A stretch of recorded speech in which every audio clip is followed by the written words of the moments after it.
So in last class we have completed till the novelty and brilliant inside Darwin, yes, and where he asserted that variations which are heritable and make the resource utilization better for the few ones, not all the organism.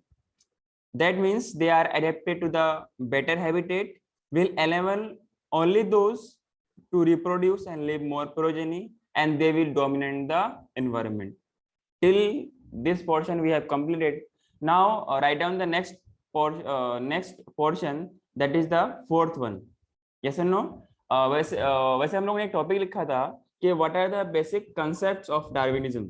Yes और no? उसमें से अपना fourth concept क्या है आपके पास? Natural selection. The fourth concept is natural selection. It means it is somehow selected by nature, by having changes or whatever the situation. मतलब कि नेचर ने उसको सेलेक्ट कर लिया तो इसी प्रोसेस को क्या बोलते हैं हम लोग? नेचुरल सिलेक्शन बोलते हैं. Clear?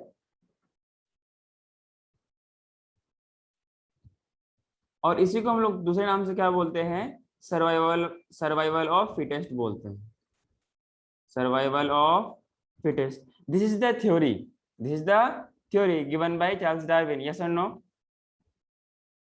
Yes, sir. Survival of fittest. This theory also applies to the fertilization process. This theory also applies to the businesses in the commerce world. Market में जो अलग अलग शॉप वाले हैं, जो भी काम करने वाले, हर जगह कंपटीशन है. तो जहां जहां पर कंपटीशन है ना, वहां हम हर जगह इन थ्योरीज को अप्लाई कर सकते हैं. For example, as we know, during mating there are millions of sperm, but only one is survives, one who reaches first and who is able to penetrate the ovum. Yes or no? Only that will fertilize to the egg. In next case, in the case of business, in the case of commerce world, in the case of trading, where that merchant or that businessman will survive, who have technique and who have strategy to get better in the environment and attracted towards the customer, that he will survive or she will survive, means that businessman will survive. Is it clear?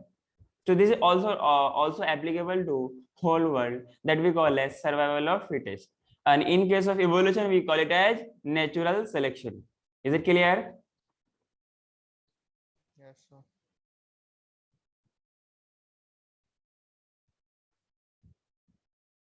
And today you have also English lecture.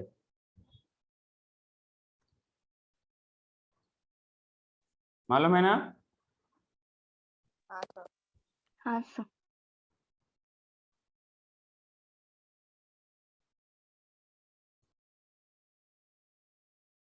So basically in natural selection, individuals with more adaptive variation, if an organism 1 and organism 2, according to change habitat, this organism 1 is not able to change much variation, not able to get much variation, but here organism 2 is not O2, means not oxygen, it is organism 2.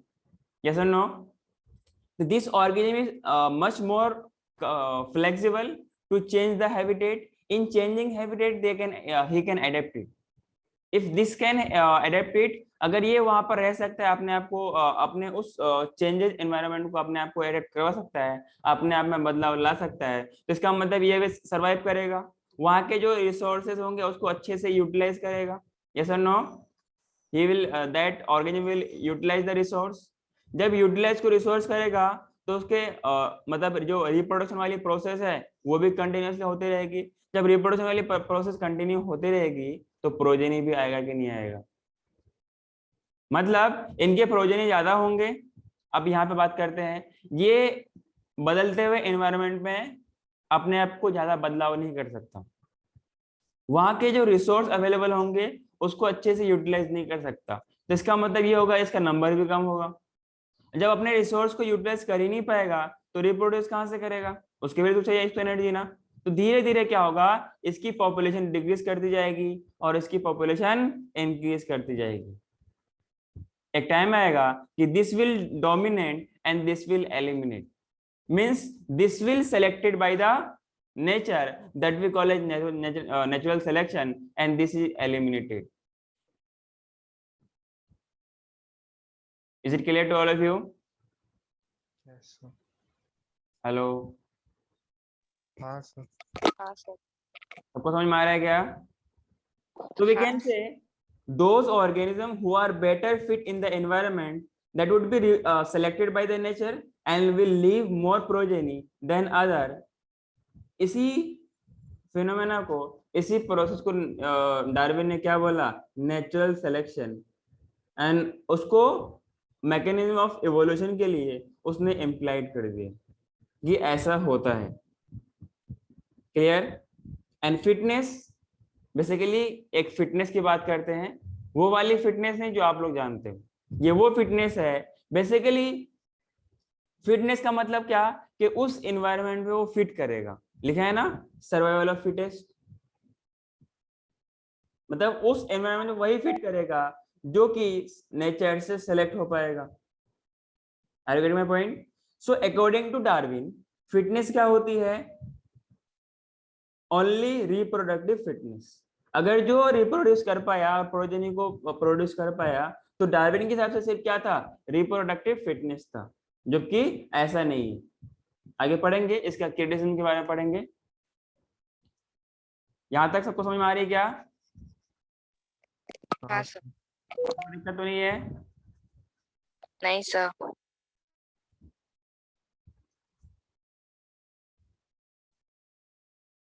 तो पहला point लिखिए,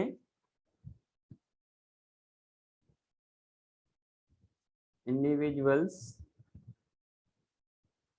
with more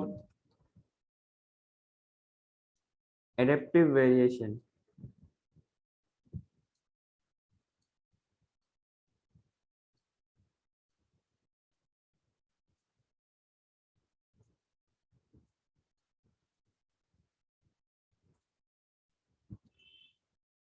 are better fit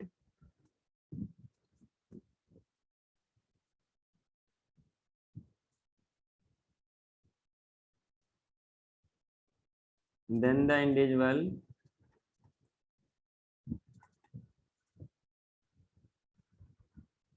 with less adaptive variation. Is it clear to all of you? Yes sir. आप लोगों की आवाज बहुत कम आ रही है. ठीक है,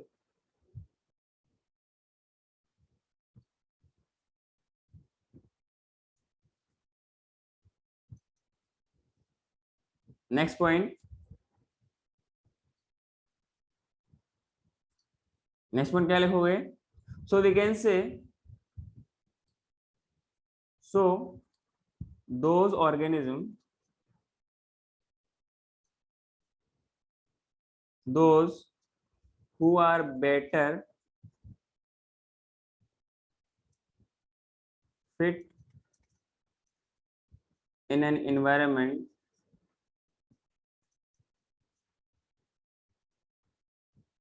सिर्फ आप लोग नोट्स बना रहे हो या सिर्फ समझ में आ भी रहा है आप लोगों को? अगर अभी समझ में नहीं आया तो कभी भी नहीं आएगा. ध्यान रहे. सर समझ आ रहा है. पक्का खुद से एक्सप्लेन कर सकते हो ना? एग्जाम में पूछेगा क्या होता है नेचुरल सिलेक्शन. बोर्ड में पूछेगा और वहां पे पूछेगा क्या होता है नेचुरल सिलेक्शन. फर्क ये रहेगा, नीट में आपको ऑप्शन दिया हुआ रहेगा और वहां पर आपको लिखना पड़ेगा. Clear? So those are individuals with more है क्या वो? इधर फर्स्ट लाइन. हाँ हाँ मोर है ना. एक minute.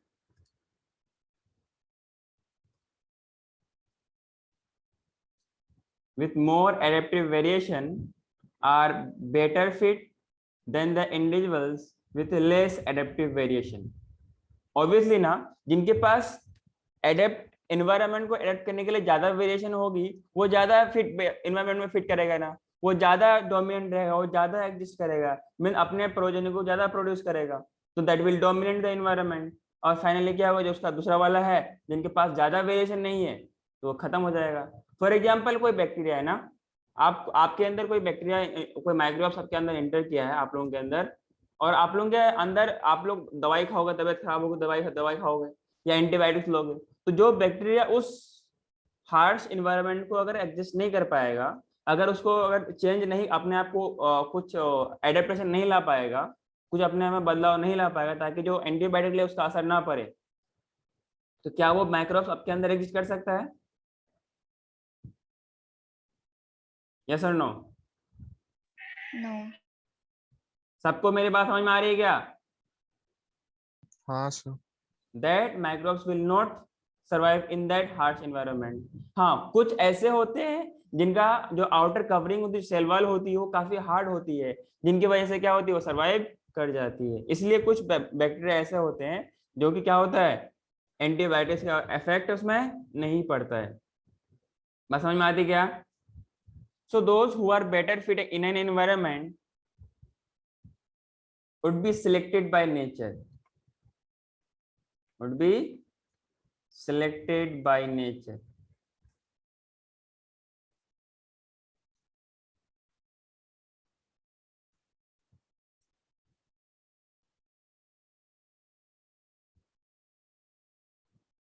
And leave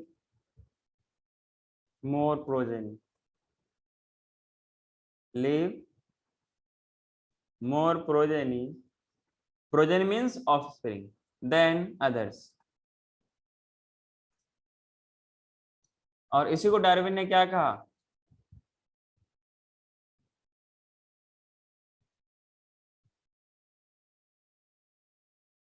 Darwin called it as natural selection.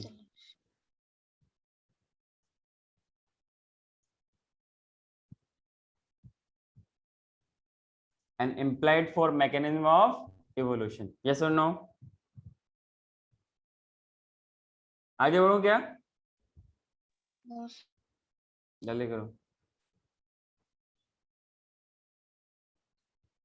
अब तक जितना पढ़े थे हम लोग, उनमें से एक one of the best point है ये वाला, बेस्ट टॉपिक है जो इन पे सवाल अच्छे खासे बनती है। क्लियर? नेचुरल सिलेक्शन, क्योंकि अलग अलग साइंटिस्ट का अलग अलग थ्योरीज है ना।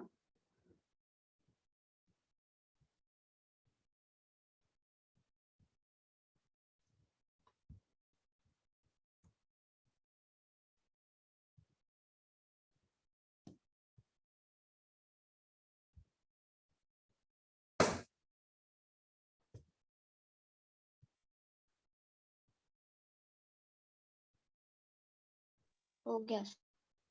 सबका हो गया? हाँ सर। हाँ sir.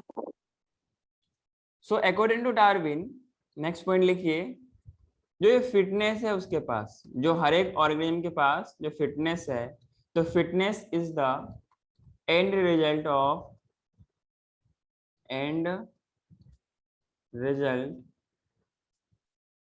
of the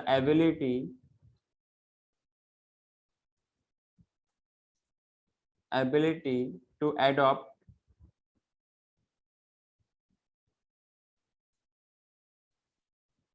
and get selected by nature. Get selected by nature.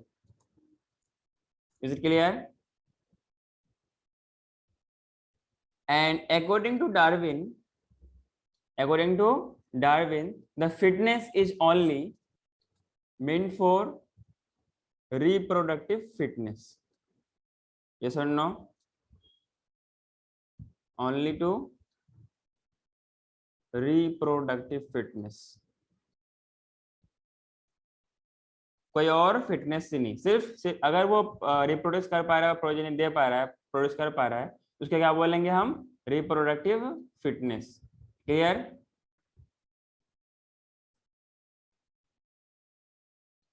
Hello? हाँ सर। हाँ, and it is observed that all adult individuals of a population don't have equal chances of mating. Some males are have better phenotype that are preferred by females. इसी को क्या बोलते हैं? Sexual selection बोलते हैं।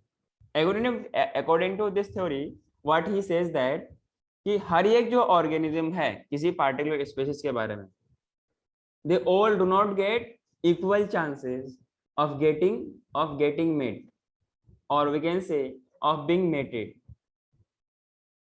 मतलब सब किसी को मेटिंग करने का चांस नहीं मिलता। अरे जिसके पास ज्यादा ताकत होगी वो अपने अपने फोर्सफुली से जो उससे छोटा है उसको भगा देगा। अगर वैसे हम किसी एनिमल्स में देखें, गाय भैंस वैसे में देखें, तो जिनके पास ज्यादा होगा तो वो वैसे उसको भगा देगा। yes or no? And those organism having better variable characters, better suited characters, the females are preferred by those, और females ऐसे मेल को ही प्रेफर करेगी। तो इसी को क्या बोलते हैं? सेक्सुअल सिलेक्शन बोलते हैं। बात समझ में आ रही है क्या? हाँ सर। एक बार मैं फिर रिपीट कर रहा हूं कि all adult individuals of a population don't have equal chances of mating. Some males with a better phenotype are preferred by females. ये उसने एक बहुत बड़ा मिस्टेक किया कि प्रीफर्ड बाय फीमेल्स। सबको इक्वल चांस क्यों नहीं मिल रहा है? और इसी को उसने क्या बोला?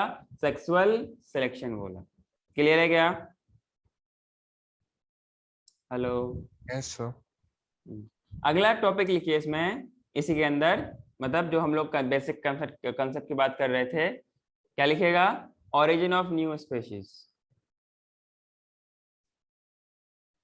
जो अलग अलग टाइम पे न्यू स्पीशीज का ओरिजिन हो रहा था उसको उसने यहाँ पे इंक्लूड किया, और उसने क्या कहा? उसको बेसिक कंसेप्ट ऑफ डार्विनिज्म का। आगे ना, मतलब अपने जो ओरिजिन ऑफ स्पीशीज है उसमें ये सारे कंसेप्ट को उसने अप्लाई किया। Clear? Origin of new species. Is it clear to all of you? हाँ सर। कोई दिक्कत? नहीं। So as a result of heritable variation, variation क्या होती है? जो उनके कैरेक्टर्स है, जीनोटाइप में कुछ वेरिएशन आएगा जिनकी वजह से उनके फिनोटाइप में बदलाव आएगी। सो इस तरह का वेरिएशन जो कि इनहेरिटेबल होगा, मतलब जो पेरेंट्स से ऑफस्प्रिंग तक ट्रांसफर हो पाएंगे, and the natural selection that will change the population characteristic, जिनकी वजह से उनका का सारा कैरेक्टर चेंज होगा और नया स्पीशीज दिखने लगेगा, नया ऑर्गेनिज्म दिखने लगेगा, and that will be the new species. Yes और no? Yes sir. Result of heritable variation means that can be transferred from one generation to next generation, मतलब father to parents to progeny. Heritable variation and natural selection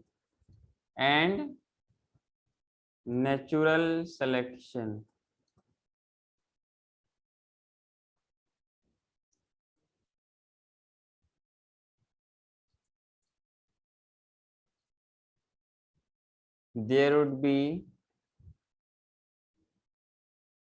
change in population.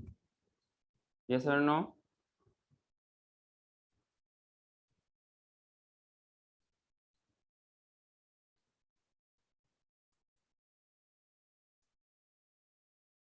And hence form a new species.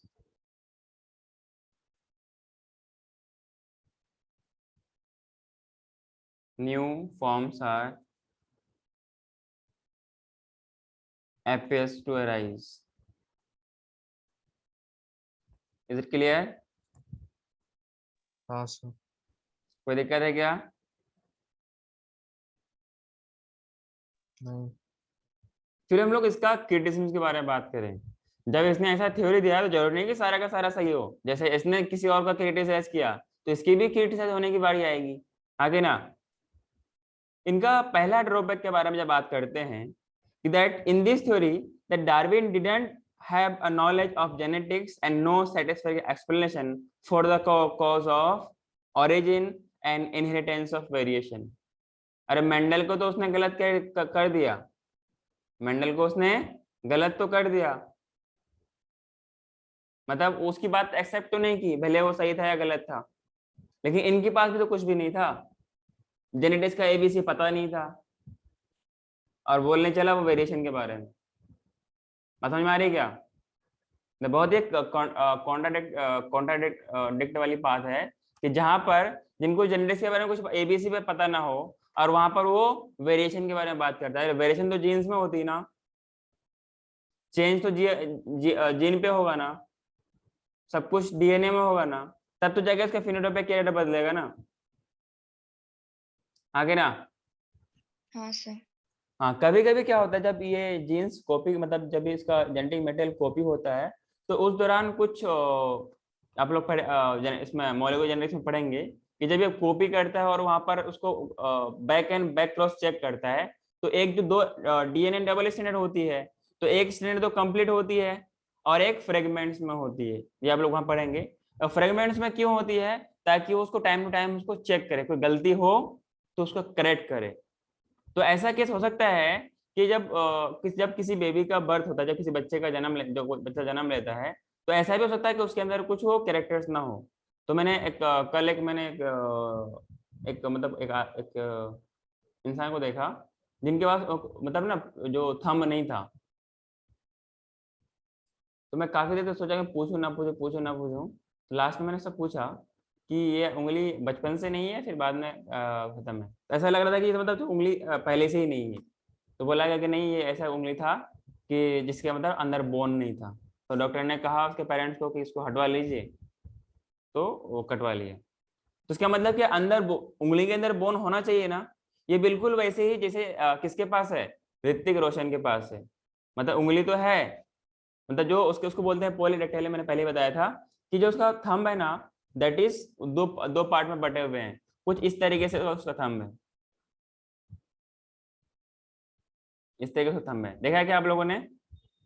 Movies में आप गौर या फिर किसी photos में गौर करने की कोशिश करना, आपको दिखेगा। बाद बाकी इसका थंब नीचे का पार्ट अलग रहेगा, मतलब उसको अटैच रहेगी। क्लियर है क्या?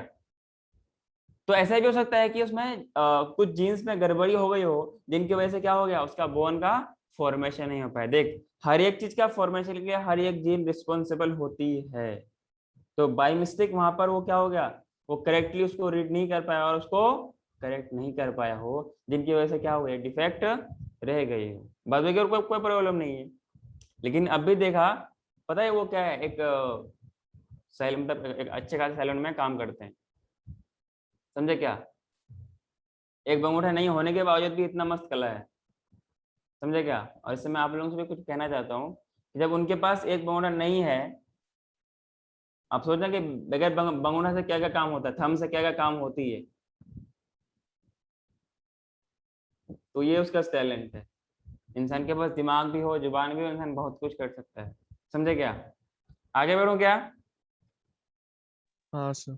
हाँ, तो उसका Yes, sir. पहला ड्रॉ पे क्या था कि जिसने डार्विन ने जो बात किया था इनहेरिटेबल वेरिएशन के बारे में और ओरिजिन के बारे में, पहली बात तो ये, इसको जेनेटिक्स के बारे में कोई बेसिक नॉलेज था ही नहीं। क्लियर?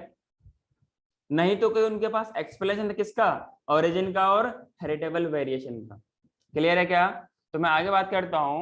इसमें इसके अंदर एक टॉपिक लिखिए, criticism of Darwin. Criticism of Darwin. बात समझ में आ रही है क्या?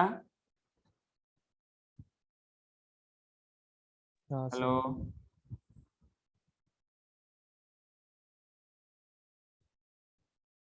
पहला क्रिटिसिज्म क्या था? didn't have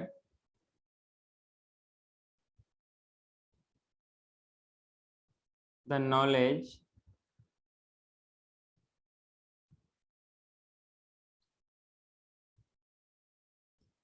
of genetics. Clear? And had no satisfactory explanation, no satisfactory explanation for the cause of, for the cause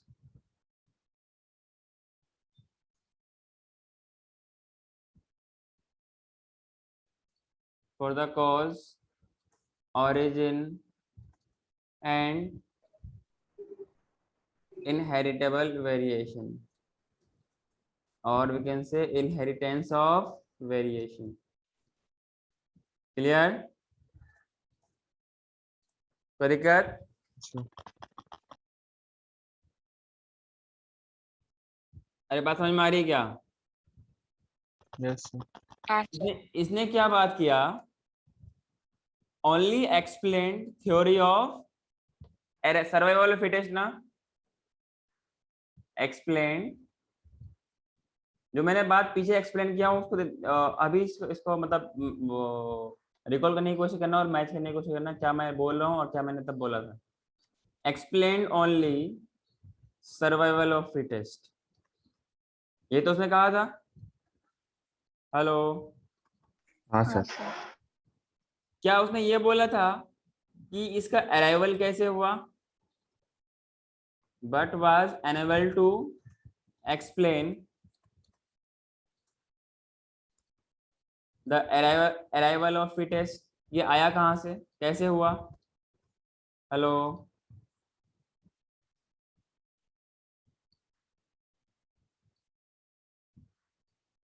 अरे कुछ बोल रहा हूँ क्या? Arrival of fittest. ओके,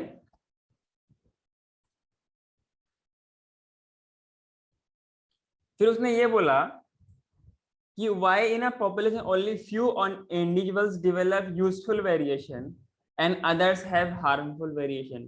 जिनके पास हार्मफुल वेरिएशन वो वैसे खत्म हो जाएगा. तो इनके पास कोई उसका एक्सप्लेनेशन नहीं था. he was not able to explain why in a population only few individuals develop useful variation. जैसे कि आपको मैंने लास्ट पिछले क्लास में बताया था कि वेरिएशन दो टाइप का होता है, एक होता है एडेप्टिव या यूजफुल, दूसरा क्या होता है नॉन एडेप्टिव और हार्मफुल. याद है क्या? हाँ सर। क्या बोला मैंने कि आपके पास वेरिएशन दो टाइप का होगा कि चाहे क्लाइमेट को हो, फूड को हो, फिजिकल फैक्टर्स को हो, कि किसे अच्छे से सरवाइव कर सके उन नेचुरल कंडीशन में. उसके लिए आपके पास दो टाइप का होता है ना, एडेप्टिव और we can say useful variation. दूसरा क्या होगा, नॉन एडेप्टिव और हार्मफुल वेरिएशन.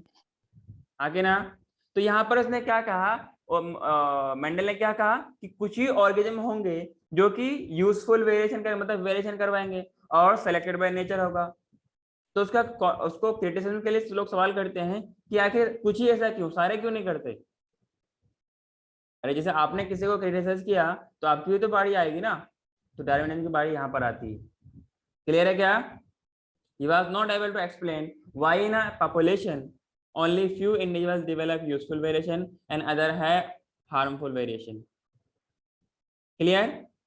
एक लास्ट के उसका क्रिटिसिज्म क्या होती है, एक मतलब वन ऑफ द सारे क्रिटिसिज्म में से एक क्रिटिसिज्म ये होती है कि based on sexual selection why only females have right of sexual of selection for the mating. ये मेल्स के पास राइट क्यों नहीं है? बात समझ में आ रही है क्या? अकॉर्डिंग टू डार्विन ये फीमेल्स के पास राइट था किस मेल से करेगा, किस मेल से नहीं करेगा. आगे ना, अगर आप इन्वायरमेंट में देखोगे या जब आप एनालाइज करने की कोशिश करोगे तो सारे फीमेल सारे मेल से मेट नहीं करते. बात समझ में आ रही क्या? जिनसे करना होता तो वहां पे रुके रहते हैं या फिर उस प्रोसेस के लिए आगे बढ़ते हैं, नहीं तो वो भागम भागी खेल खेलते हैं, लुका छुपी खेलते हैं. यस और नो? अरे बात समझ में आ रही है क्या? हाँ सर, समझा। ये हकीकत है, ऐसा होता है. ठीक है, अगला बात करते हैं. जैसे हम लोगों ने बात किया था वेस्टिजियल ऑर्गन के बारे में, बात किया था क्या? अरे जो वेस्टिजियल ऑर्गन है इनका एग्जिस्टेंस के बारे में मेंडल ने कुछ नहीं बोला था. मैंने बोला था ना कि मेंडल एक बहुत शातिर आदमी है, जिनके बारे में कोई आइडिया नहीं उसके बारे में कुछ नहीं बोलेगा.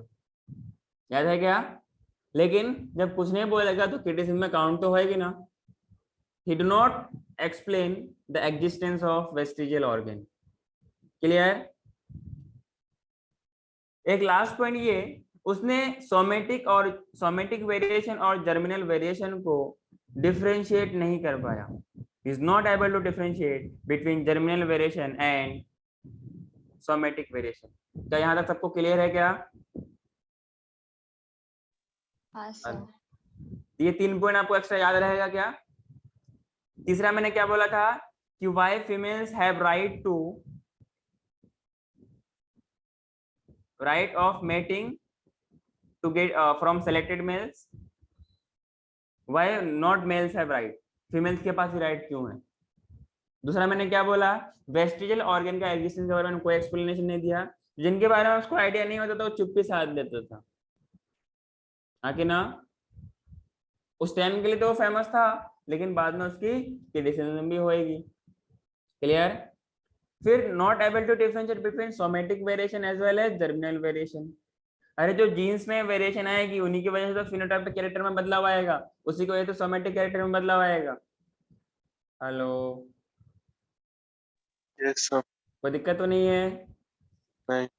इतना लिखा क्या आप लोगों ने? तो ये आपको 5 पॉइंट याद रखना है इसका क्रिटिसिज्म के बारे में, याद रहेगा ना यार?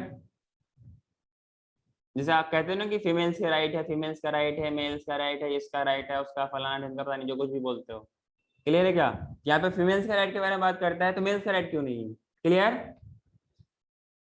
जरूरी नहीं कि मेल चाहे तो उसे वो एनिमल उससे मेटिंग कर ले। यहाँ पे जो भी हम लोग बात करते हैं तो एनिमल्स के बारे में बात करते हैं, ह्यूमंस के बारे में बात नहीं करते। क्लियर है क्या? हाँ। आगे बढ़ो। हाँ। एक मोस्ट इंपोर्टेंट और फेमस टॉपिक है, नाम लिखिए इसका, म्यूटेशन थ्योरी। यहां से कई बार सवाल पूछा गया है, ध्यान रहे। म्यूटेशन थ्योरी आपको एनसीईआरटी में मिलेगा पर थोड़ा इधर उधर मिलेगा ना, लेकिन उसको भी पढ़ना है और नोट्स को भी पढ़ना है। वैसे नोट्स कितने पेज में हो गया?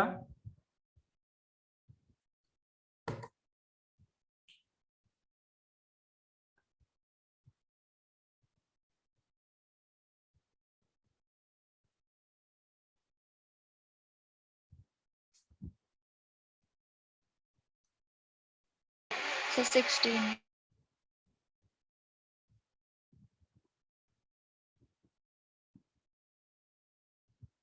हाँ हाँ सेम रहेगा, मैंने पहले भी कह रखा है, एग्जैक्ट सेम रहेगा।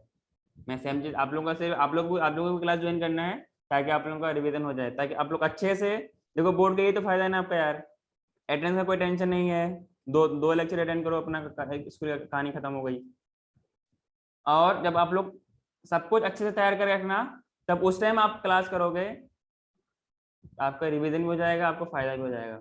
कितना बोला? 16 पेज? 60 या 16? 16. 60? 16. प्रोपोज्ड बाय, आपने इस साइंटिस्ट का नाम सुना होगा, ह्यूगो डेवेरिस, सुना है क्या? हाँ सर। हाँ।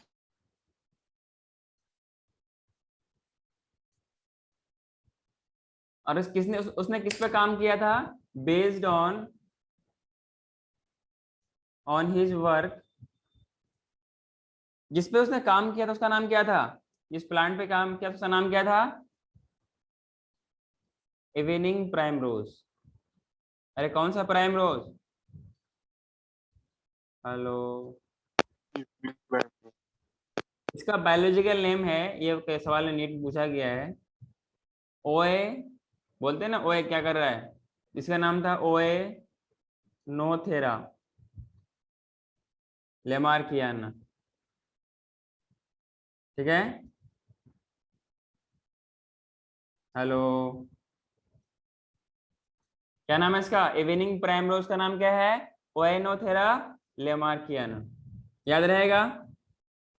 हाँ सर। सर ये म्यूटेशन क्या होती है, कोई एक्सप्लेन करेगा क्या? कोई पूछे आपसे कि म्यूटेशन क्या होती है, आप क्या बताओगे?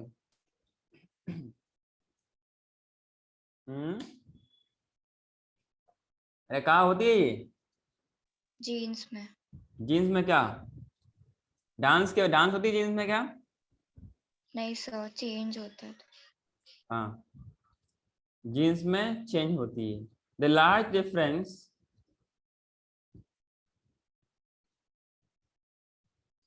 arising suddenly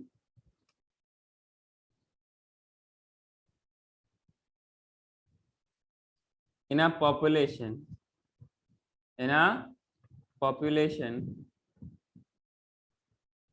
is called mutation. या we can say sudden inheritable changes in the genes that we call as mutation. बात समझ में आ रही है? हेलो. इनफैक्ट अगर हम लोग इसको अच्छे से एक्सप्लेन करें, क्या मतलब होगा? एक्चुअली mutations are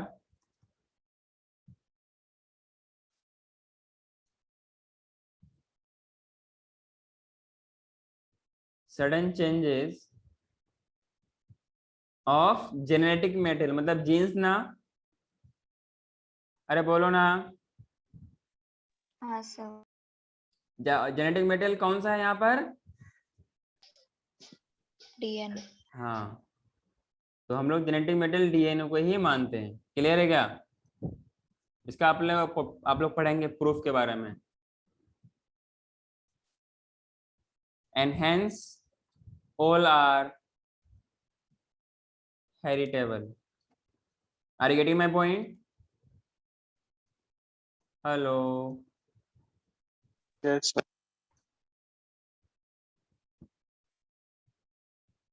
अच्छा, एक हम लोगों ने कहाँ पढ़ा था, प्रिंसिपल ऑफ इनहेरिटेंस में पढ़ा था कि सिर्फ म्यूटेशन ही नहीं होती और एक होती है जिनकी वजह से वेरिएशन होती है. कौन सी चीज थी? कौन सा फैक्टर था?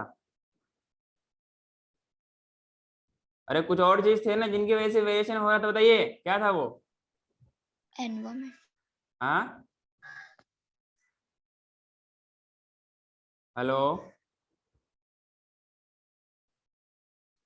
प्रिंसिपल ऑफ इनहेरिटेंस मैंने एक टॉपिक पढ़ाया था जिनकी वजह से क्या होता है, दैट लीड्स टू वेरिएशन. ऐसे मैंने कुछ पॉइंट लिखाया था. रिकम्बिनेशन के बारे में कुछ याद है क्या? हेलो. हाँ हाँ सर। नहीं पढ़ना है मत पढ़ो. इसमें मेरा क्या जाता, इसमें तेरा घाटा. मत पढ़ो मत पढ़ो. पढ़ के आज तक कौन बड़ा हुआ है?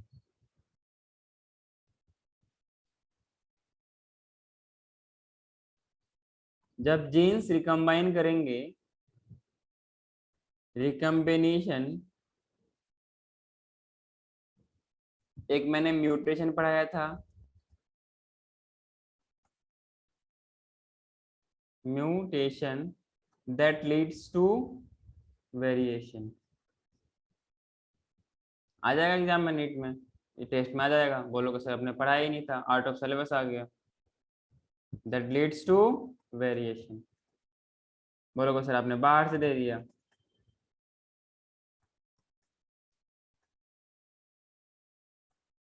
समझे?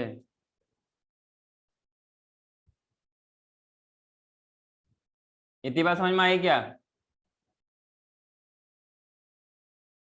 हाँ सर.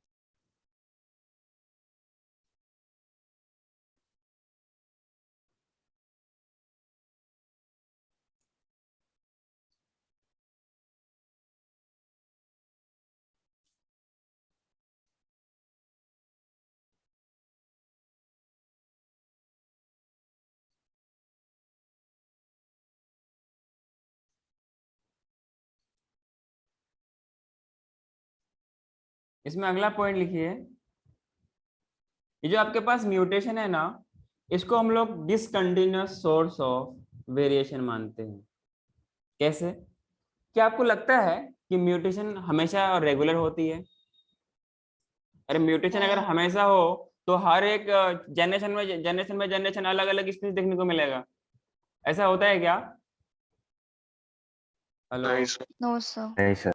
सो हम लोग क्या बोलेंगे? Mutation is this, according to Hugo एवरेज, mutation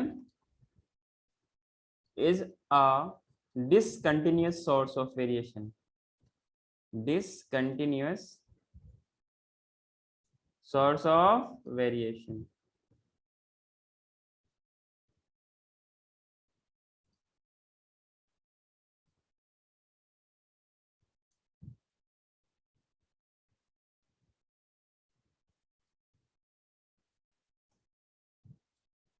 And it provide raw material for evolution. Is it clear to all of you? आरब क्लास में हो क्या?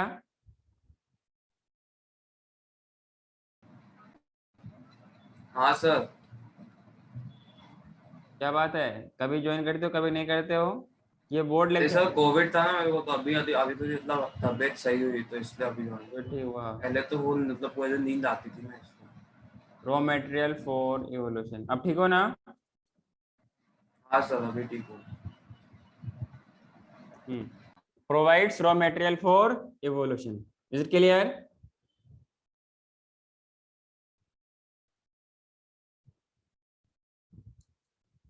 देखो डार्विन का कहना कुछ और था, इनका कहना कुछ और था। अकॉर्डिंग टू ह्यूगो डेविस, इसने क्या कहा कि mutation which causes evolution, mutation which causes evolution and not the minor variation heritable, that Darwin ने जो कहा था, डार्विन ने क्या कहा था कि वो माइनर होंगे और हेरिटेबल होंगे। ये क्या कह रहा है कि माइनर वाला वेरिएशन नहीं आएगी। बात समझ में आ रही है? ह्यूगो डेविस ने क्या कहा कि mutation which causes evolution, it is the not minor one. Means क्या होगा, जो अगर लार्ज क्वांटिटी में जो लार्ज व्हाट वी कैन से ज्यादा म्यूटेशन होगी, दैट विल बी इनहेरिटेबल, और वो क्या कराएगा, म्यूटेशन चेंजेस करवाएगा, हाँ कि ना? जो डार्विन ने कहा था कि it is the minor variation. Clear? Hello, हाँ सर। कोई दिक्कत है क्या? इनहेरिटेबल तो दोनों रहेंगे ना? वो ये इन डार्विन के हिसाब से ये माइनर था, और इनके हिसाब से वो वाले नहीं होंगे जो जो कि लार्ज वाले म्यूटेशन होंगे, हाँ कि ना? हाँ और इनके हिसाब से क्या है, ये डिसकंटिन्यूअस सोर्स ऑफ म्यूटेशन है, डिसकंटिन्यूअस सोर्स ऑफ वेरिएशन है। क्लियर क्या? हाँ सर। कोई दिक्कत? हाँ, इसमें अगला पॉइंट लिखिए, बहुत इंपॉर्टेंट पॉइंट है, जहां से सवाल बनती है। म्यूटेशन क्या होती है according to Davis? Mutation is, mutations are कर लीजिए, आर रैंडम एंड डायरेक्शनलेस।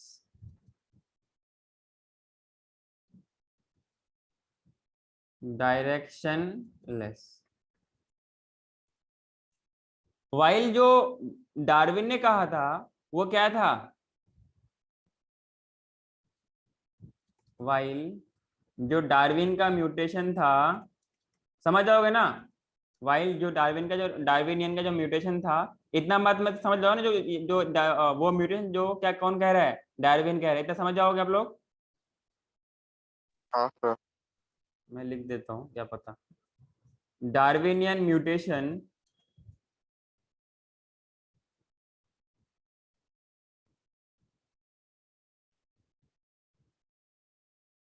जो कि क्या होगा, स्मॉल होगा और डायरेक्शनल होगा। ये नीट में सवाल पूछा गया है, ठीक है ना? तो मेंडल के हिसाब से क्या है, स्मॉल है और डायरेक्शनल है, कि किसी किसी पार्टिकुलर कैरेक्टर की तरफ से ये म्यूटेशन, ये वेरिएशन होता रहेगा। लेकिन इनके हिसाब से क्या था कि कभी कभार होगा और किसी पार्टिकुलर इसमें हो नहीं सकता, ये किधर भी हो सकता है, मतलब ये डायरेक्शनलेस है। बस समझ में आ रही है क्या आप लोगों को? हेलो,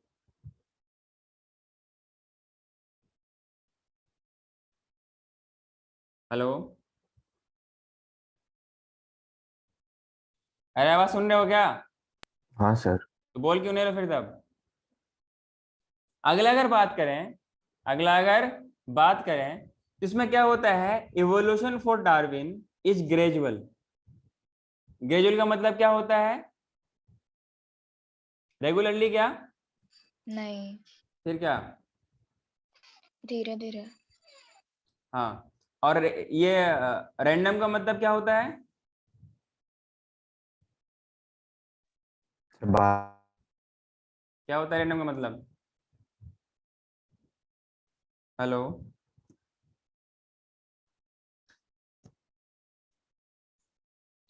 मतलब हेलो, कोई भी चेंजेस हो सकते हैं। मतलब रैंडमली मतलब कुछ भी आ सकता है ना, कभी भी हो सकता है ना। अरे हाँ जैसे आप लोग लूडो वगैरह कभी खेलते होंगे या खेले होंगे, तो उसमें रैंडमली तो कुछ भी आ सकता है ना, कोई फिक्स तो नहीं कि यही आएगा। हाँ सर, पक्का। कुछ भी आ तो सकता है। हाँ सर। तो अकॉर्डिंग टू क्या नाम, ह्यूगो डेवरिस, जो म्यूटेशन होगा वो रैंडम होगा, डायरेक्शन लेस होगा और मेजर होगा। लेकिन जो डार्विन ने कहा, क्या कहा था कि ये स्मॉल होंगे, ग्रेजुअल होंगे, डायरेक्शन होंगे। ये बहुत इंपॉर्टेंट पॉइंट, यहाँ से 2 क्वेश्चन पक्का, मतलब इन दोनों में से कोई एक क्वेश्चन तो पक्का है नीट के लिए, 22 के लिए, 21 में पूछा जाएगा, ध्यान रहे। इसे 4-5 क्वेश्चन पूछे जाते हैं, इसलिए आपको हमेशा तैयार रहना है। क्लियर है क्या? हाँ सर। हाँ, तो मैंने क्या बोला, म्यूटेशंस आर रैंडम, डायरेक्शनलेस, ये किसने कहा?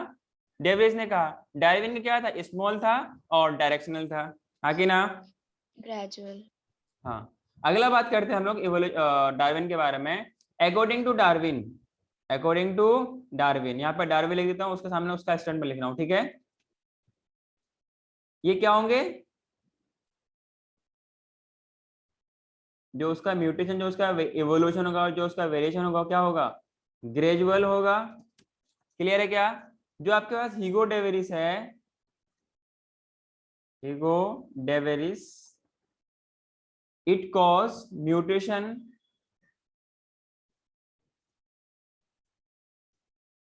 कॉज्ड स्पेसिएशन, मतलब किसी खास कैरेक्टर की तरफ स्पेशलाइज्ड बनाएगा, हाँ कि ना?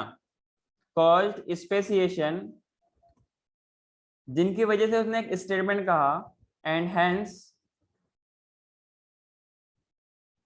Called it as saltation. Sir ये सॉल्टेशन क्या होता है, किसी को मालूम है क्या?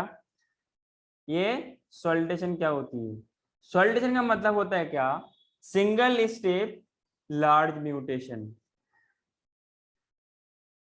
अरे तभी तो ये large large variation, large mutation होगी ना।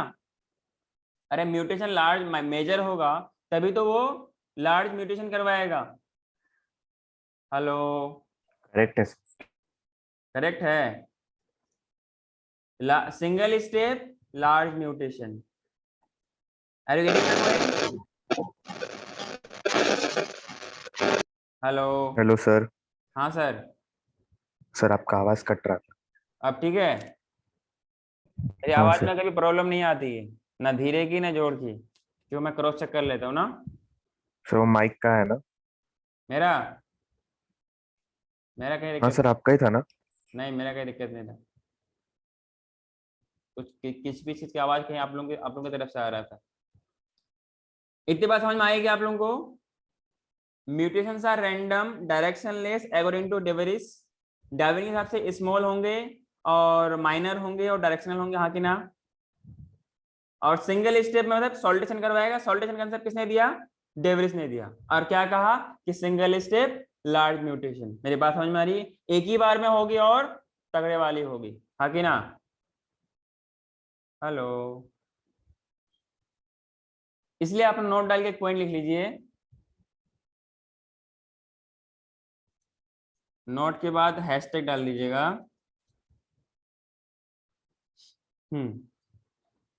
यहाँ पे ह्यूगो का नाम हम लोग हेवर डेवरिस भी कर सकते हैं, ठीक है ना?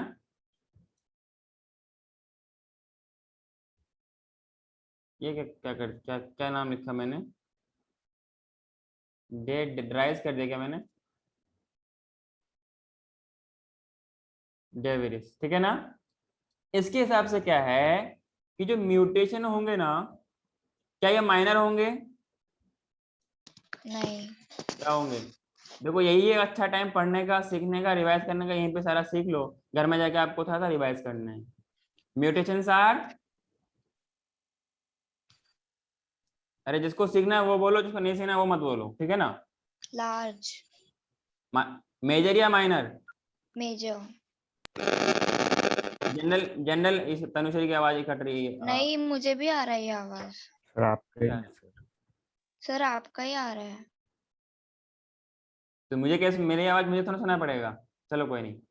अच्छा, कहीं जनरल, जनरल मेजर तो नहीं, आर्मी वाले मेजर की बात तो नहीं कर रहे आप लोग? नहीं सर। हाँ, रैंडम होगा क्या? अरे रैंडम होगा क्या? होगा डायरेक्शनलेस या डायरेक्शनल? हैं? डायरेक्शनलेस।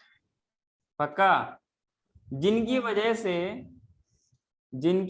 से that causes speciation spacious. so called saltation। अरे याद रहेगा क्या? और सॉल्टेशन का मतलब क्या है? सिंगल, अच्छा इसके बारे में सवाल पूछा गया सॉल्टेशन के बारे में, सिंगल स्टेप लार्ज म्यूटेशन। आप प्रीवियस ईयर के पेपर उठा के देखना, आपको रिसेंट ईयर से मिल जाएगा। सिंगल स्टेप लार्ज म्यूटेशन, और उनके हिसाब से क्या था? ये छोटा था, हाँ कि ना? मेरी बात समझ में आ रही है क्या आप लोगों को? हेलो? दूसरा हैशटैग डाल के एक पॉइंट लिखिएगा, ये डार्विन के बारे में लिख रहे हैं हम लोग। किसके बारे में? डार्विन के बारे में। इनके हिसाब से म्यूटेशन क्या था, उसका भी नाम लिख देते हैं, वो बेचारा नाराज हो जाएगा। लेकिन ध्यान रहे, क्रिटिसिज्म तो सबका होता है। इनके हिसाब से जो म्यूटेशन होगा ना, वो मेजर होगा क्या? स्मॉल होगा, माइनर। मेजर बोलो या माइनर, स्मॉल लार्ज नहीं, तो ये माइनर होने वाला है। क्लियर है क्या? मतलब हम लोग स्मॉल भी कह सकते हैं। ग्रेजुअल होगा, रैंडम होगा? ग्रेजुअल। ओके। डायरेक्शनल होगा या डायरेक्शनलेस होगा? डायरेक्शनल। आरब तुम्हारा प्रॉब्लम है क्या ये?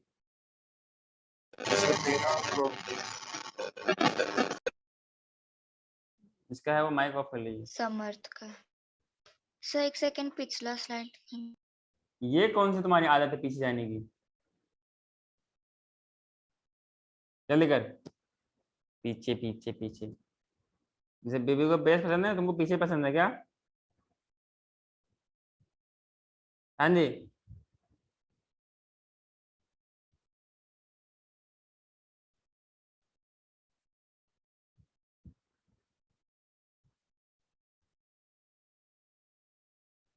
हाँ सर।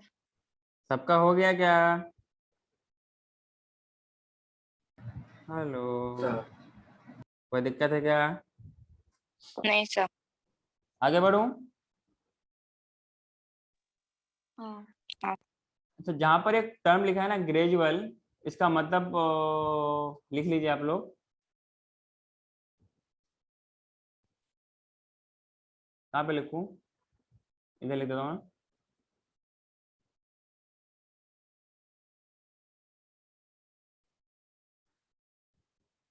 ये ग्रेजुअल किसने दिया था? अरे ग्रेजुअल कंसेप्ट किसने दिया था? डार्विन। उनका कहना था कि रेगुलर होगा। क्लियर है क्या? हेलो? और रैंडम का मतलब कभी कभार। बात समझ में आ रही है क्या? ये वाला चीज आपको पता कहाँ मिलेगा? मैकेनिज्म ऑफ इवोल्यूशन के अंदर ये सारी चीज मिलेगी आपको। क्लियर? हेलो? ग्रेजुअल का मतलब क्या होता है? रेगुलर। आगे बढ़ो क्या?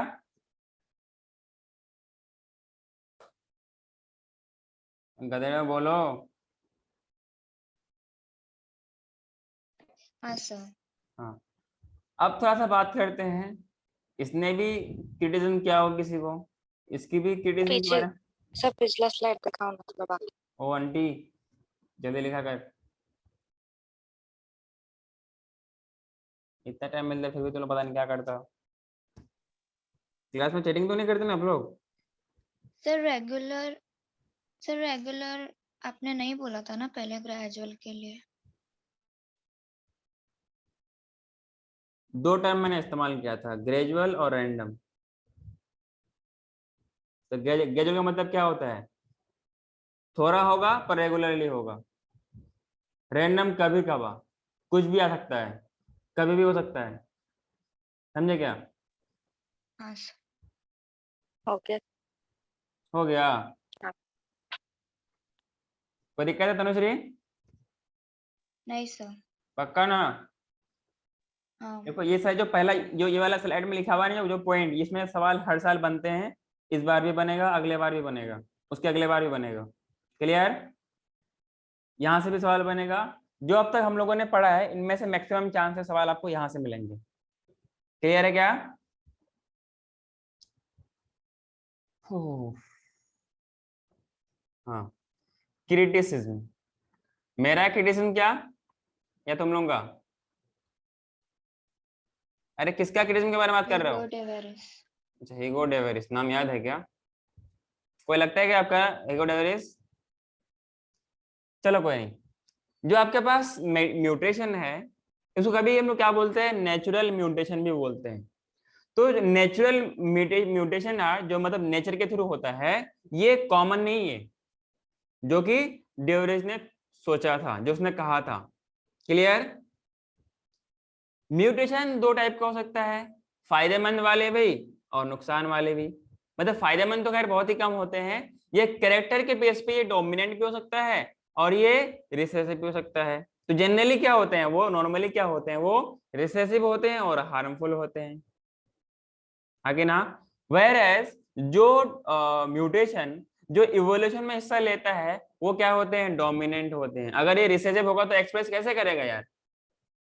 अगर रिसेसिव होगा तो how will that being that will able to express. Hello, हाँ सर। बात समझ में आ रही है? यस। कोई दिक्कत? नहीं। तो क्या ये कॉमन नहीं है, नॉट वेरी कॉमन। दूसरा पॉइंट क्या है, जो म्यूटेशन होते हैं वो म्यूटेशन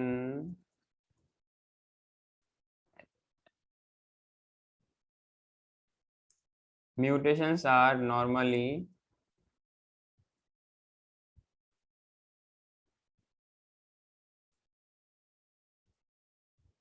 recessive and harmful.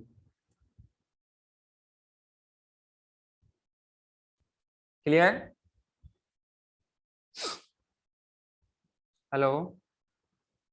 हाँ sir. While character take part in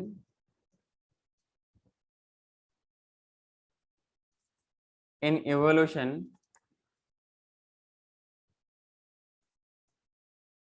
is dominant. Yes or no?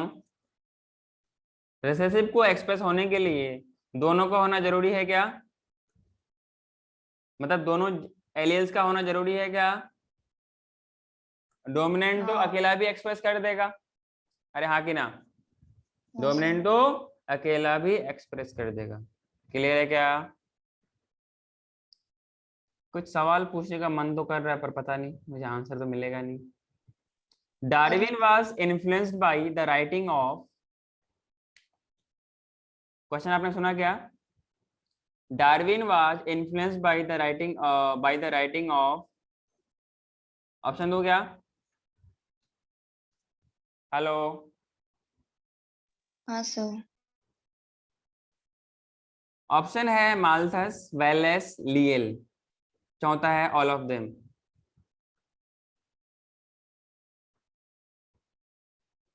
Malthus, Wallace, लियल, चौथा है ऑल ऑफ देम।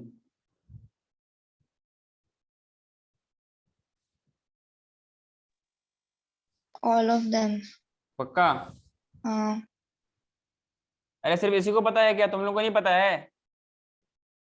वो कह दे रहे हो भूमिका? हाँ सर। क्लास जिंदा नहीं हो गया? हूँ सर। तो बोलना फिर, तब गूंगी हो गया नहीं सर। तो बोला करो फिर। मैं उटपटांग से अल्फाज बोलूंगा फिर तुम्हें तकलीफ हो जाएगी, ठीक है ना? इसलिए जो पूछा जाए उसको जवाब दिया करो। हाँ सर। पता है तो हाँ, नहीं है तो सिर्फ पता नहीं, सिंपल बात। ठीक है। What was the basic principle of Lamarckism? What was the basic principle of Lamarckism? पहला option, inheritance of acquired character. दूसरा, सर्वाइवल ऑफ फिटेस्ट। तीसरा, नेचुरल सिलेक्शन। चौथा, variation.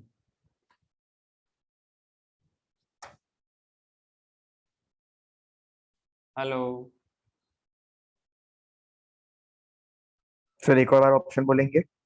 Inheritance of acquired character, survival of fittest, variation, and fourth one is natural selection. Inheritance of acquired character. पक्का? Yes sir. Fourth वो था. सारे बच्चों क्या ये सही बोल रही है? करेक्ट है सर। अच्छा तनुश्री बोल रही है इसलिए करेक्ट है या फिर सही पॉइंट सही है इसलिए सही है? नहीं सर पॉइंट सही है। तो पॉइंट सही है। विच साइंटिस्ट गैप, इसलिए अगला क्वेश्चन भूमिका के लिए आपके पास 10 सेकंड है या 30 सेकंड है, उससे ज्यादा नहीं। Which scientist gave theory of continuity of germ plasm. एक बार फिर रिपीट कर रहा हूँ, which scientist gave the theory of continuity of germ plasm. Weismann, Mendel, Lamarck, Darwin. तो ऑप्शंस फिर से बोलोगे? Weismann, Mendel, Lamarck, Darwin. So Weismann. Other students? Aryan? Aryan? Correct है। करेक्ट है। भूमिका समर्थ? समर्थ? तनुश्री?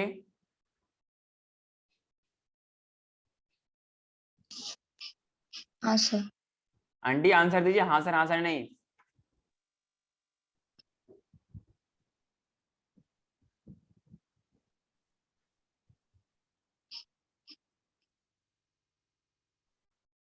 आंसर नहीं मालूम है क्या? करेक्ट है sir. Darwin explain the origin of species through. Darwin explain origin of species through. Option बोलूं?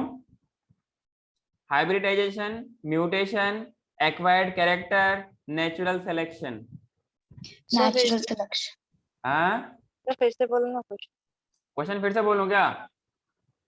Darwin explain origin of species through hybridization, mutation, acquired character, natural selection. Natural selection. अरे हाइब्रिडन तो Mendel का था, mutation तो दोनों का था, ह्यूगो डेविस और डार्विन का था। एक्वायर्ड कैरेक्टर किसका था? लेमार्क का था। Lamarck. अच्छा बचे नेचुरल सिलेक्शन, वही तो होएगा। अगला सब क्वेश्चन, बोला था पहले. The ship on which Darwin worked as a naturalist was Norway, seagull, century, Beagle. अब पूरा नाम बताइए, क्या नाम था शिप का?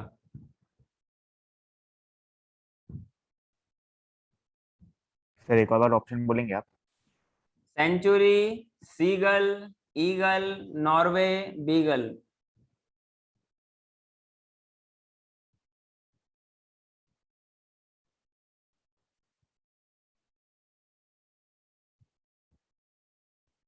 अरे डी नहीं, नाम नाम बताइए। डी में क्या बोलो मुझे पता नहीं।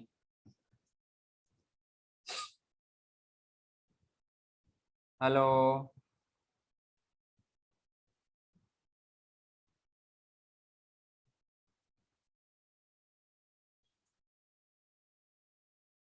आप लोगों को नहीं मालूम है क्या? करेक्ट है। क्या करेक्ट है? बीगल। Beagle. पूरा नाम क्या है? शिप का पूरा नाम क्या है? तुम सबको ना मन तो करता है मैं 10वीं फ्लोर पे ले जाऊं, ऊपर से सबको फेंक दूं मैं।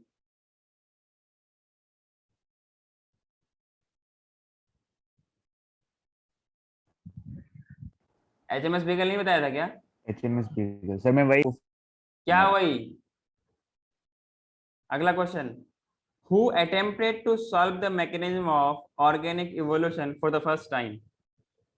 Repeating once again, who attempted to solve the mechanism of organic evolution for the first time? Option बोलो?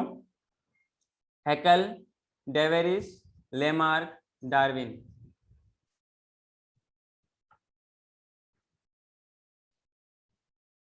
Hello Lamarck. Other students? Lamarck. हाँ Lamarck. The biggest point of Darwinism was that he has no explanation for. Once again, biggest point of Darwinism was that it had no explanation for struggle for existence, survival of fittest, variation, enormous rate of production. Struggle for existence. हाँ, Struggle for existence. अच्छा, other student, survival of fittest. Other student, अरे गधेड़ो बोलो। Survival of fittest का तो उनके बारे में था, पर उनके पास अराइवल ऑफ फिटेस्ट के बारे में नहीं था।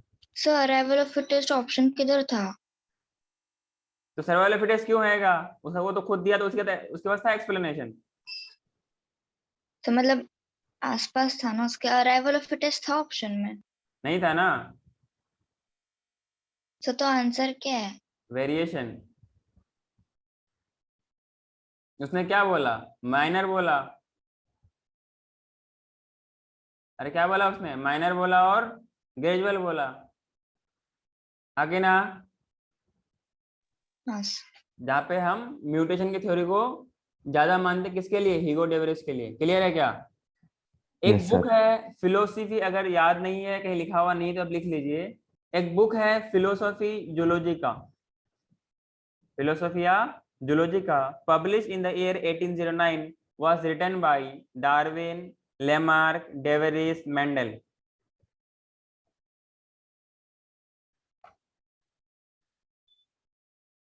बुक नहीं है तो लिख लीजिए। बुक का नाम क्या है? फिलोसॉफी या फिलोसोफिया बोलते हैं, या जो जिस लैंग्वेज से लोग बिलोंग करते हैं वहां पे बोलते हैं philosophy. Clear? Philosophy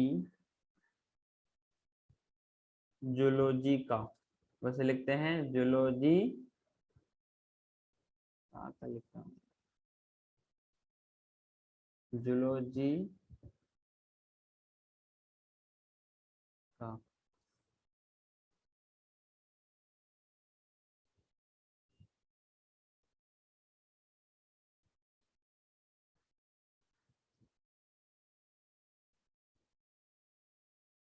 It was written by, मतलब published in year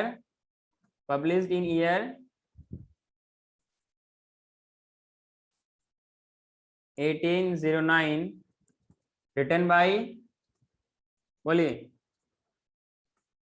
टाइम कम है, जल्दी बोलिए, मुझे गाड़ी पकड़ना है, चलिए कीजिए। अरे मैं बहुत बिजी हूँ, बस टाइम कम है, जल्दी बोलो, टाइम नहीं मेरे पास। सर नहीं पता है। लेमार्क लिख लीजिए। क्या है? लेमार्क। लेमार्क। अब तो बोल दिया है ना? हाँ जी, हाँ सर। भूल जाओगे क्या आप भी? नहीं। अगला question, mutation theory to explain mechanism of evolution was given by Deveris and explained sir on क्या? the, हाँ क्या हुआ? म्यूटेशन समझा नहीं। Theory, mutation theory to explain the mechanism of evolution was given by which scientist? Hugo Davis. And he experimented on garden pea, fruit fly, china rose, evening primrose. Primrose. पक्का? हाँ। सारे बच्चे बोलिए hello. चलो कोई नहीं, सब गूंगे हैं, बोलना नहीं चाहते हैं। Who published the book Origin of Species? Who published the book Origin of Species by means of natural selection in 1859? Hello. Darwin. Darwin. By means of natural selection, ये मैंने बुक लिखाया था क्या? हाँ। नहीं, बाद में कहोगे नहीं सर आपने नहीं लिखा था, इसलिए मैंने दोबारा लिखा दिया ना। तो आप लोग झूठ बोलने में बहुत माहिर होते हो, ठीक है ना भाई? कौन? Darwin. डार्विन। चलो डार्विन को रेड से कर लेता हूँ।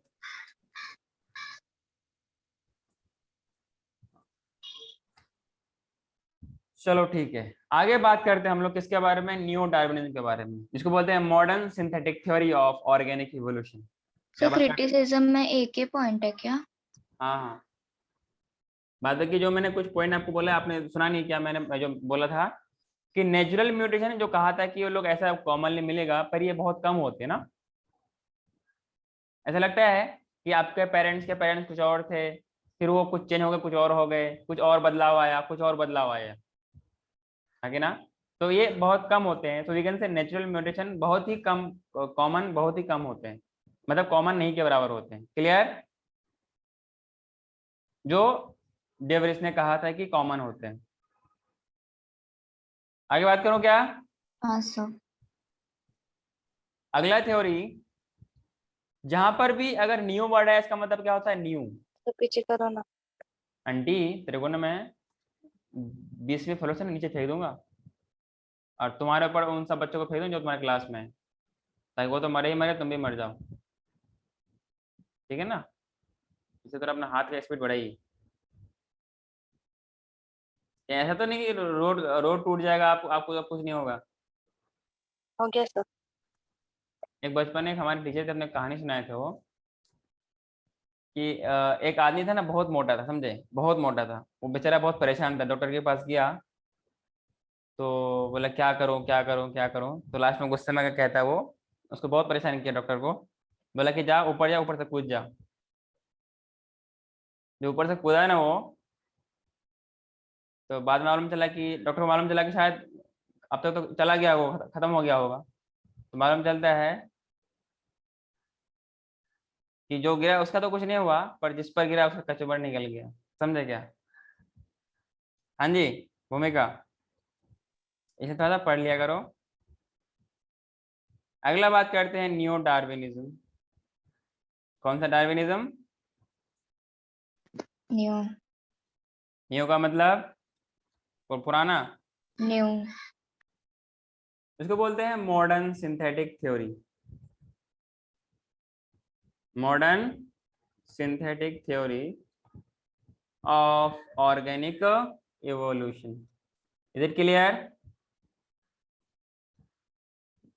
Hello, yes sir. मुझे क्लास में एक ही बच्चे की क्यों आवाज आ रही है? बाद बाकी सब किधर है? भूमिका, हाँ हो गई सर। क्या तू? नहीं सर, इधर ही होगा। जिंदा हो ना? हाँ सर। बेसिकली ये जो थ्योरी है ना, ये डार्विन की थ्योरी को बाद बाकी रिसेंट जो आपका और साइंटिस्ट थे, विजमैन था, डेवेरिस था, स्टेविंस था, डॉब जेंस्की था, और सिवाल लाइट था, मेयर था, अदर साइंटिस्ट, और इवन के साथ साथ में न्यू डार्विन को लेकर के सबका थ्योरी को मिला करके उसका एक मॉडिफाइड फॉर्म ऑफ थ्योरी था, इसलिए क्या बोलते हैं उसको, न्यू डार्विनिज्म बोलते हैं। क्लियर है क्या? अकॉर्डिंग टू दिस थ्योरी, कुछ खास तरीके से कुछ factors which are responsible for the formation of new species, जैसे रैपिड मल्टीप्लिकेशन है, लिमिटेड फूड एंड स्पेस है, स्ट्रगल फॉर एग्जिस्टेंस है। तो ये सारा चीज, ये वो फैक्टर्स है जो ये आपको ये सपोर्ट करता है कि कोई नया स्पेसीज का मतलब कि क्या होगा, फॉर्मेशन या इवोल्यूशन होगी, हाँ कि ना। सो मैं ये पॉइंट लिखने की जरूरत तो नहीं है ना। न्यू डार्विनिज्म क्या है, वो जो अदर साइंटिस्ट थे, अदर रिसर्चर्स थे, उन सब का थ्योरीज का एक मॉडिफाइड फॉर्म है। साथ ही साथ में कौन है, डार्विन। डार्विन का नाम क्यों क्यों इस्तेमाल किया गया है, क्योंकि उस टाइम का बहुत विद्वान और बहुत फेमस आदमी था। क्लियर है क्या? So according to this theory, इसमें पहला पॉइंट इसमें लिख लीजिए, according to this theory, according to this theory,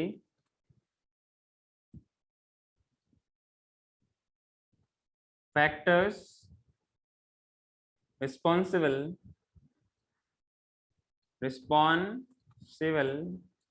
for formation of new species. Is it clear to all of you? Hello. Yes sir. हाँ सर। पहला है रैपिड मल्टीप्लिकेशन। पहला factor क्या है? Rapid multiplication.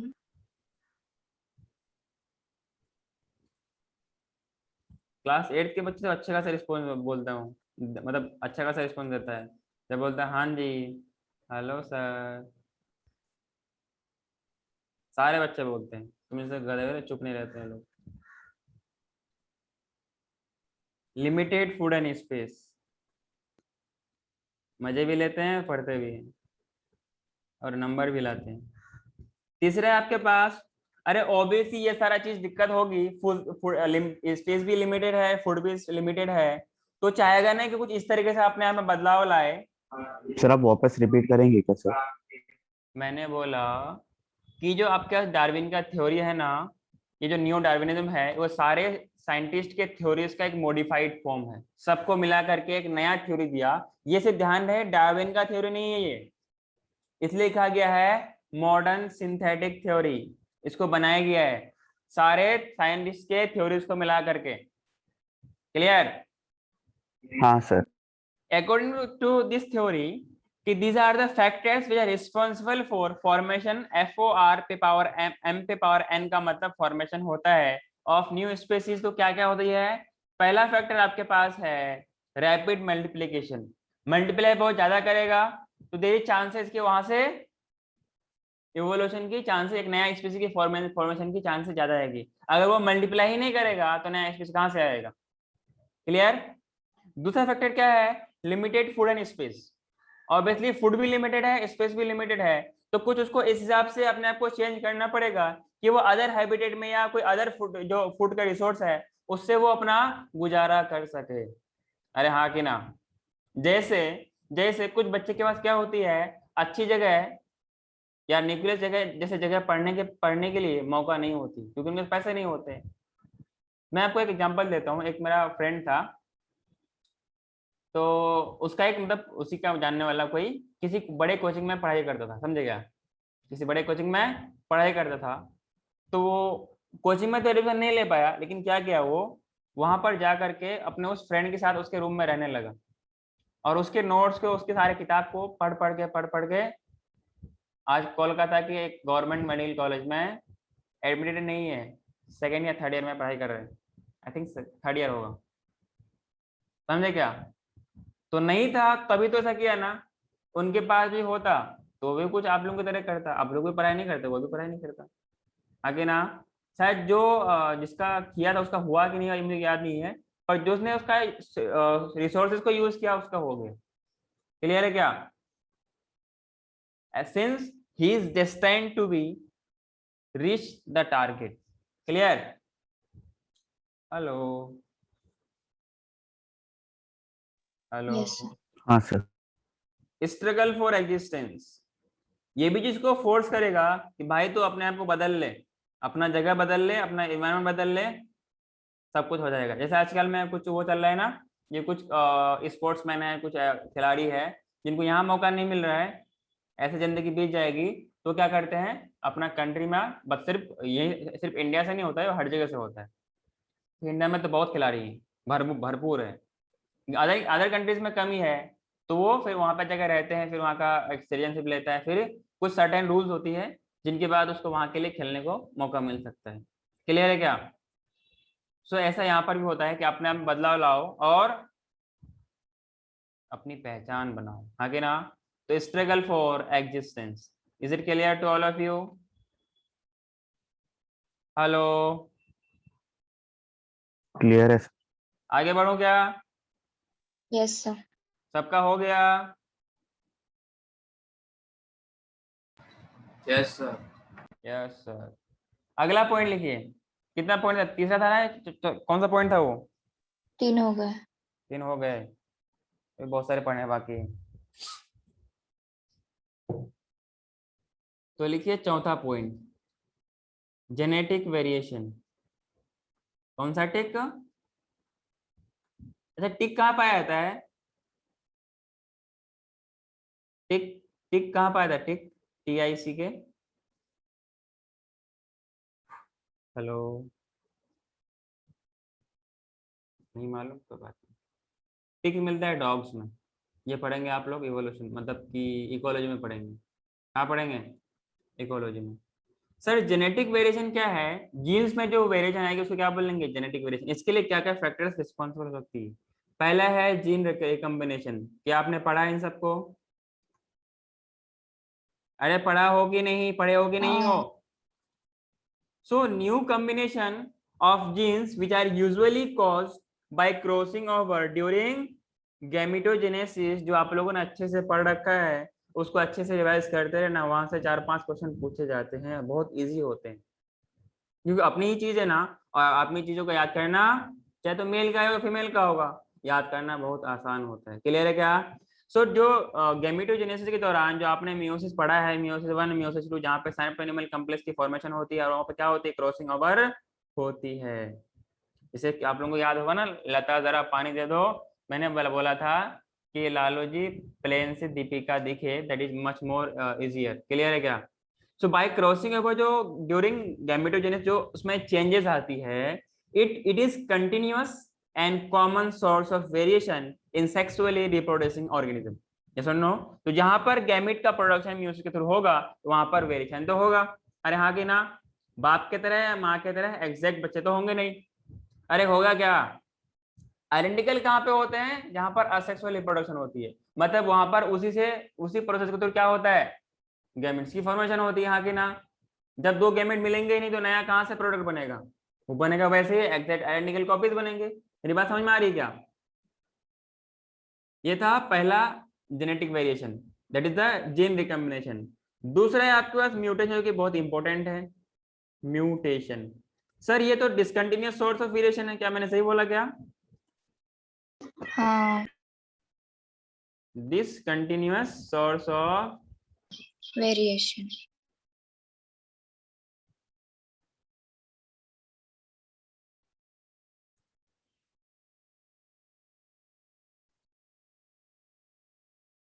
अगला है हाइब्रिडाइजेशन। अरे इससे भी तो वेरिएशन आएगी क्या? जो मेंडल ने किया था, याद है का? Did the crossing of organisms which are genetically different in one or more trait, जहां से ट्रेड्स की कैरेक्टर्स की क्या होगी? एक्यूमुलेशन होगी, और वहां से एक नया कैरेक्टर डेवलप होगा, दैट विल कॉज वेरिएशन। मेरी बात समझ में आ रही है? हेलो? अगला होता है आपके पास जीन माइग्रेशन। ये आप लोगों को याद है क्या जीन माइग्रेशन के बारे में? हेलो? हाँ सर। जीन माइग्रेशन और जीन फ्लो। जीन सर भाई क्या वो सेट्स में चेंजेस होते हैं? हाँ हाँ, आप लोग उसमें है क्या? पहला वाला चैप्टर में है क्या? प्रिंसिपल इनहेरिटेंस में सब है क्या? क्या मैंने एवोल्यूशन में पढ़ाया था? आपने जेनेटिक्स में पढ़ाया था। जेनेटिक्स में या एवोल्यूशन में? जेनेटिक्स। हाँ तो मैम ने पढ़ाया क्या दोबारा आप वापस आपको? वैसा वाला नहीं पढ़ाया। अभी आएगा ना? हाँ शायद। क्या हो गया है ये वाला पॉइंट? नहीं। अच्छा, हाँ तो जब आएगा तो फिर अच्छे से पढ़ लेना, ठीक है ना? सो बेसिकली मैं दोबारा आपको वापस एक्सप्लेन कर देता हूँ कि gene when migration of a section of population to another place and population occurs, gene frequency changes in the original as well as the new population. इसको क्या बोलते हैं हम लोग? जीन माइग्रेशन बोलते हैं। न्यू जीन्स और alleles are added to new population and there are these are lost from the old population. Clear है क्या? हेलो? ये जीन का फ्लो, ये जीन का फ्लो अगर बार बार हो, इसी को क्या बोलेंगे हम लोग? जीन माइग्रेशन बोलेंगे। क्लियर है क्या? अगर वहां पे समझ में नहीं आई थी तो यहाँ पे आप दोबारा लिख लीजिए, ठीक है? लिखिए जीन फ्लो का डेफिनेशन। क्लियर? हेलो? लिख रहे हो क्या? व्हेन माइग्रेशन, सारे बच्चे माइग्रेशन कौन सा? माइग्रेशन सर्टिफिकेट नहीं। When migration of a section,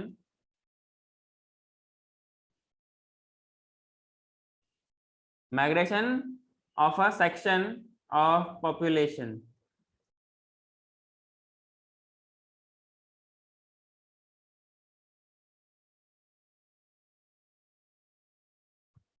to another place, मतलब एक हैबिटेट से दूसरे हैबिटेट में, एंड वहां पर जाके एक नया पॉपुलेशन बनेगा कि नहीं बनेगा? हेलो, हाँ सर बनेगा। Place and population occurs,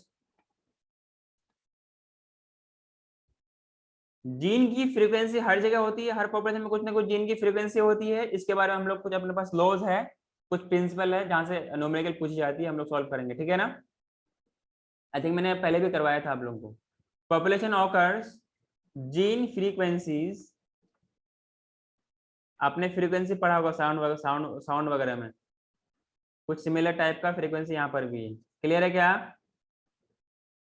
change the gene frequency change in the original, अरे जो जहां पे पहले था वहां पर भी बदलाव आएगा क्या? हेलो, हाँ as sir. Well as in the new population, pollution नहीं, पॉपुलेशन, ध्यान रहे। हेलो, इतनी बात समझ में आई क्या आप लोगों को?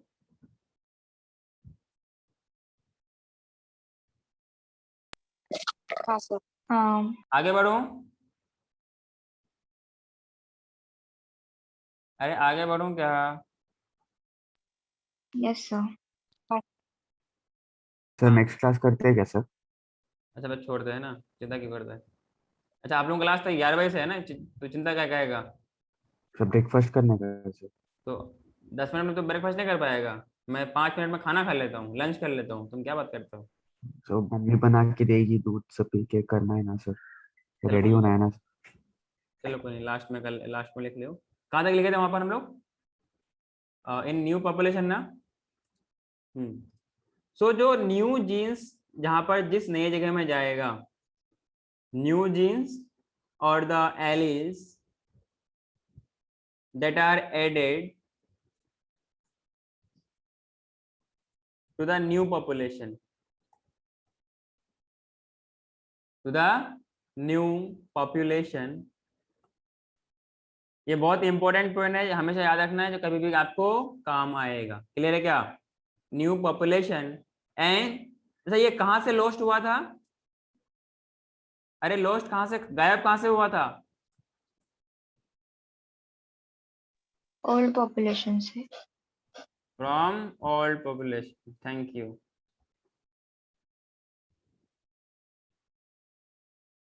सो इसको हम लोग क्या बोलेंगे?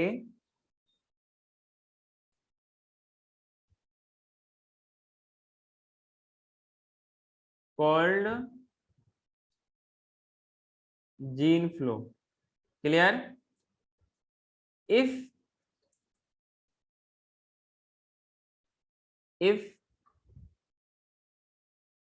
एक मिनट क्या बोला मैंने? लॉस्ट, एक minute. When migration of a section of population to another place and population occurs, gene frequency change in the original as well as the new population. New alleles or new genes are added to new population, and these are lost from the old population. इसको बोलेंगे gene migration. क्या बोलेंगे इसको? Gene migration. Clear? If it happens again and again, if happens, hello, happens multiple times,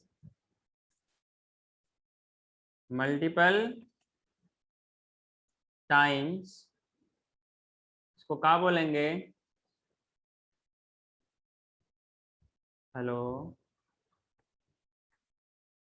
अरे क्या बोलेंगे?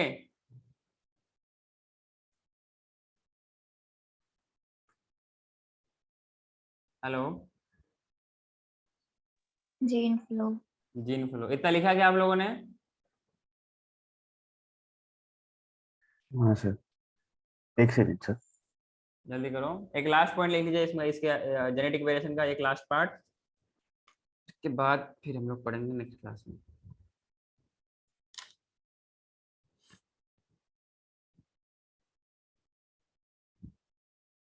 हो गया क्या?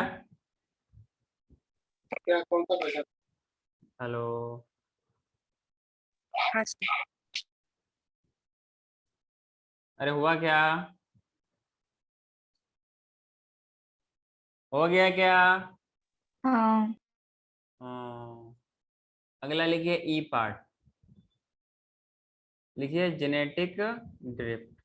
ये सारा वो फैक्टर्स है जिनकी वजह से क्या होता है, जीन का वेरिएशन होता है, जेनेटिक वेरिएशन होता है, जिनकी वजह से क्या होगा, नया पॉपुलेशन का, नया स्पीसीज के ओरिजिन का के लिए फैक्टर रहेगा। क्लियर है क्या? Genetic drift. क्लियर? सो इसको हम लोग कैसे डिफाइन करेंगे? जेनेटिक ड्रिफ्ट क्या होगी? Basically if the change in gene frequency in a gene frequency occurs by chance,